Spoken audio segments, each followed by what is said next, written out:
नागपूरचा अंबाझरी तलाव पुनर्जीवित करण्यासाठी आणि ठोस उपाययोजना करण्यासाठी आमदार परिणय फुके मुख्यमंत्री देवेंद्र फडणवीसांची भेट घेणार आहेत।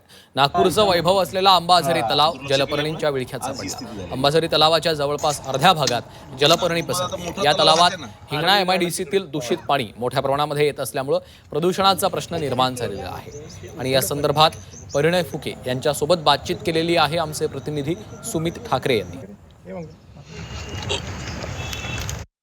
नागपूरच्या वैभव म्हणून ओळखला जाणारा अंबाझरी तलाव हा संपूर्णतः जलपर्णीच्या विळख्यात सापडलेला आहे आणि या संदर्भात आपल्यासोबत बोलण्याकरिता विधान परिषद आमदार डॉक्टर परिणय फुके सध्या आपल्यासोबत आहे। हा तलाव माननीय फडणवीस साहेबांच्या दक्षिण पश्चिम मतदारसंघात येतो आणि निश्चितच यामध्ये मोठ्या प्रमाणात दूषित पाणी असल्यामुळे हे पूर्ण हा तलाव खराब झालेला आहे। याच्यामध्ये 50% तलावामध्ये आज जलपर्णी झालेली आहे, 100% तलावामध्ये दूषित पाणी आहे। कुठेतरी हे दूषित पाणी थांबवण्याकरता काहीतरी उपाययोजना झाल्या पाहिजे। वाडी नगर परिषदमध्ये जो 11 MLDचा जो ST प्लॅन्ट आहे त्याला लवकरात लवकर ते तयार झालं पाहिजे।